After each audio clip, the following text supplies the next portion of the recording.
চাকরি বাঁচাতে হলে করতে হবে বিয়ে। কয়েক মাসের মধ্যে বিয়ে করতে না পারলে চাকরিটাই যেন থাকবে না। কোম্পানিটি তার কর্মীদের জানিয়ে দিয়েছে 28 থেকে 58 বছরের অবিবাহিত কিংবা ডিভোর্সি কারোরই ঠাঁই হবে না এই কোম্পানিতে। বয়স বাড়ছে কিন্তু তরুণ তরুণীরা বিয়ে করছে না, এ নিয়ে চিন্তার শেষ নেই চীন সরকারের। বিয়ের হার বাড়াতে তাই জারি করা হয়েছে নির্দেশনাও। আর সেই নির্দেশনায় অক্ষরে অক্ষরে পালনের এমনই এক অদ্ভুত সিদ্ধান্ত নিয়েছে পূর্বাঞ্চলীয় চীনের শাংডং প্রদেশের সুনতিয়ান কেমিক্যাল গ্রুপ। এমন ঘোষণায় সহস্রাধিক কর্মীর ওই কোম্পানিতে পড়ে গেছে হইচই। লিনোই শহরের শীর্ষ 50 প্রতিষ্ঠানের একটি হিসেবে পরিচিত এই কোম্পানি জানায়, সরকারি নীতির সঙ্গে সামঞ্জস্য রাখতেই এই সিদ্ধান্ত। স্যান্ডেলিনা সো, রূপচর্চায় আভিজাত্য।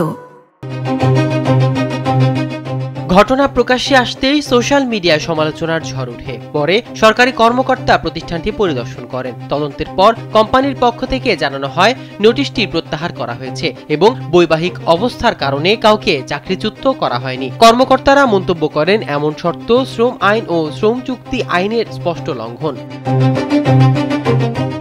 চীনে বিয়ের হার কমলেও সন্তান জন্মদানের হার বেড়েছে। 2024 সালে দেশে জন্ম নেয় 95,40,000 নবজাতক, যা 2017 সালের পর সর্বোচ্চ। বিশেষজ্ঞদের মতে ইয়ার অব দ্য ড্রাগন হওয়ায় অনেক পরিবার সন্তান নেয়ায় আগ্রহী হয়েছে। তবে তরুণ প্রজন্মের বড় অংশ এখনো বিয়ে থেকে দূরে থাকছে। মাহমুদুর রহমান সিয়াম, কালবেলা।